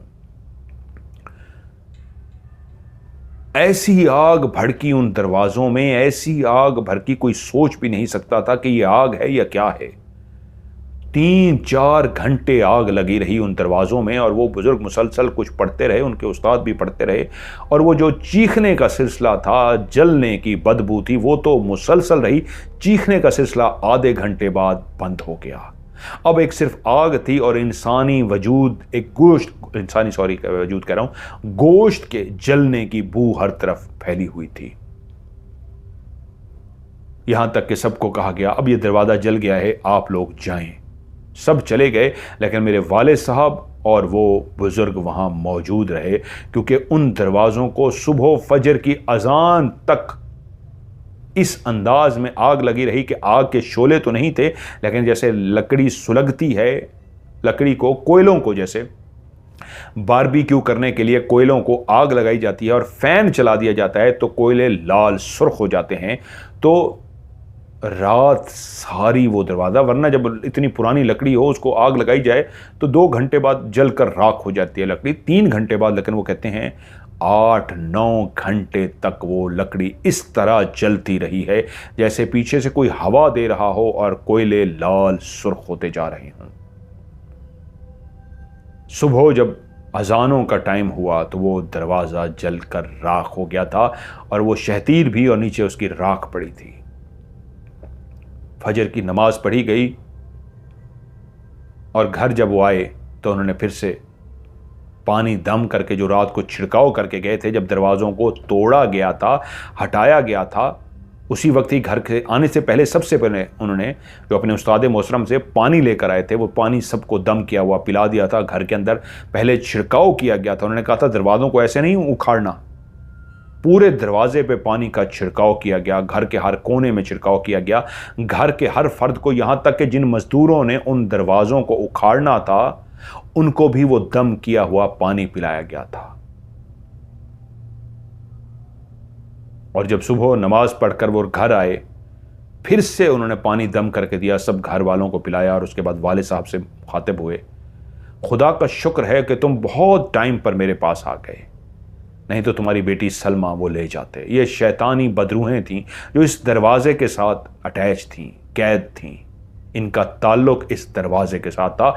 ये मनहूस दरवाज़ा तुमने लिया कहाँ से था? तो वालिद साहब ने बताया यहाँ पे कोई प्रॉपर दुकान से नहीं लिया था, कुछ ताजिर आए थे बेचने के लिए, उनसे ख़रीदा गया था, उनका आता पता नहीं था। उन्होंने कहा था हमें कहीं से मिले हैं, हम बेचने आए हैं। इसकी तारीख यही है कि ये मुग़लों के दौर के, बादशाहों के दौर के दरवाजे हैं। मैंने तो ख़रीदे थे, एक शौक़ रखता हूँ, ख़रीद लेता हूँ। और दरवाजे जितनी खूबसूरत थे, कशीदा कारी की गई थी, उस पर जो लकड़ी से काम किया गया था वो तो खुद बताता था कि दरवाजे कितने नायाब हैं। लेकिन मैं ये नहीं जानता था कि इन दरवाज़ों के साथ क्या कहानी जुड़ी है। तो उन बुज़ुर्ग ने बताया शुक्र है खुदा का कि उस रात में पहुंच गया, मैं अकेला कुछ नहीं कर सकता था, बस अल्लाह ताला ने असल में तुम्हारी बेटी सलमा को बचाना था, वरना हो सकता था मैं वैसे ही आ जाता। जब तुमने मुझे सारे घर की बात बताई थी मैं कहता चलो चल के देखते हैं, लेकिन मैं ठटक गया था कि नहीं, मामला कुछ गड़बड़ लग रहा है। ईंटों का गिरना, लगना ना, लेसदार मादा, मुझे शक पड़ गया था, इंसानों का चीखना, जानवरों को ज़िबा करना। तभी मैंने अपने उस्ताद साहब को, मुर्शिद पाक को मुखातिब करवा दिया था, मैं काम पहुंचा दिया था। वो अल्लाह के नेक लोग होते हैं, उनको वहाँ पे जाने की ज़रूरत नहीं होती, वो वहीं से बैठ के सब कुछ देख लेते हैं। शुक्र है उन्होंने उस रात वो सब कुछ देख लिया। इधर मैं पढ़ रहा था, मुझसे ज़्यादा वो पढ़ रहे थे। उस रात वो तुम्हारी बेटी को लेने आ गए थे, मैं उनको कभी नहीं रोक सकता था, और वो पूरी तैयारी के साथ आए थे। वो तैयारी मेरे लिए नहीं थी, मैं नाचीज़ हूँ, इतना इल्म नहीं हूँ। वो मेरे उस्ताद मोहतरम, मेरे जो मुर्शिद पाक हैं, वो इतने कामिल हैं। वो जान गई थी मखलूक कि पीछे कौन बैठा है। वो लड़ने, वो मुकाबला करने आए थे, बहुत बड़ी फ़ौज के साथ आए थे। जो फ़ौज जो घर में दाखिल हुई है ये तो वो छोटी सी फ़ौज है जो तुम्हारी आंखों ने देखी है, जो मेरी आंखों ने देखा था। तुम्हारी पूरी गली भरी पड़ी थी, वो पूरी फ़ौज के साथ आए थे। बस इतना काफ़ी है, ज़्यादा कहते हैं, उन्होंने मेरे वाले साहब से कहा ज़्यादा बताऊंगा तो आप भी परेशान हो जाएंगे, घबरा जाएंगे, क्योंकि एक दुनिया वो है जो इंसानों की दुनिया है, आंखों से नज़र आती है। एक वो दुनिया है जो नज़र नहीं आती, वो बहुत भयानक दुनिया है, खौफनाक दुनिया है। उसके बारे में जितना जानोगे उतना खौफज़दा हो जाओगे, परेशान हो जाओगे। बस मेरी एक बात याद रखना, इनसे कभी ज़िंदगी में खौफज़दा मत होना, इनसे कभी ज़िंदगी में डरना मत। डर गए तो मर गए, अगर इनसे डरे नहीं तो इन पे काबू पा लोगे। खुदा की मदद खुद ब खुद तुम्हारे पास पहुंच जाएगी। कई ऐसे इंसान हैं जिनकी ड्यूटियां लगी हुई हैं दुनिया में, जो खामोशी के साथ अपना काम करते हैं, सामने भी नहीं आते और काम कर जाते हैं। वो अपनी अपनी ड्यूटियों पे हैं। बस वो लश्कर आया था मेरे उस्ताद मोहतरम, मेरे मुर्शिद पाक से लड़ने के लिए, कहाँ लड़ सकता है उनसे, वो भाग गया। और बस हमने उन बदरूहों को, उन रूहों को, उन सब को जो जुड़े हुए थे जलाकर राख कर दिया है। अब आपका घर महफूज है। एक और काम कीजिए, घर के अंदर और भी बहुत सारी चीज़ें आपने जो इस तरह की रखी हुई हैं जो वाकई मनहूस हैं, उससे होता कुछ नहीं है, ये तो दरवाजे के साथ था। आपके दिल में वहम ना आ जाए, उनको भी हटा दीजिए। वाले साहब ने उनके कहने के बाद उनको भी हटा दिया। जिंदगी सब कुछ नॉर्मल हो गई, सबके खौफ ख़त्म हो गए। उसके बाद कुछ भी नहीं हुआ। लेकिन वक्त गुजरता गया, वक्त बढ़ता गया, बच्चे जवान हो गए, शादियां हो गई, उनके बच्चे हो गए। लेकिन ज़िंदगी की ये भयानक रातें जो हमने गुजारी थी, इंसान कैसे भूल सकता है। आज वो घर माँ बाप का था, अपने शौहर के घर हैं, इसलिए सिर्फ इंडिया लिखा है, शहर भी नहीं लिखा, फैमिली भी नहीं लिखा। हाँ, मेरा नाम रियल है, बाकी किसी का नाम भी नहीं लिखा, लेकिन क्योंकि मेरी ख़ानदान के साथ, मेरी अपनी ज़ात के साथ ये सब कुछ हुआ है, तो इसलिए आज आपको ये कहानी में सब कुछ लिख कर भेज दिया है, जो सच्ची कहानी है कि इस दुनिया के अलावा एक और दुनिया भी है जहाँ पे ये सब कुछ होता है। खुदा का शुक्र है, उस रात के बाद फिर दोबारा ज़िंदगी में कभी कुछ नहीं हुआ, और अब मैं डरती भी नहीं हूँ। अब तो बूढ़ी हो चुकी हूँ, आपकी कहानियाँ शौक़ से सुनती हूँ। आप बहुत अच्छे अंदाज में कहानी बयान करते हैं और आपका सुनाने का अंदाज़ बहुत ज़बरदस्त है। और लोग भी कहानी सुनाते हैं, लेकिन आप जैसी नहीं। ढेर सारी मेरे लिए उन्होंने दुआएं भेजी हैं और उन्होंने कहानी को बहुत ज़्यादा लाइक किया है। उम्मीद है आप लोग भी आज की इस कहानी को लाइक कर देंगे, दोस्तों के साथ शेयर भी करेंगे और नीचे कमेंट्स में अपनी राय का इजहार भी ज़रूर देंगे।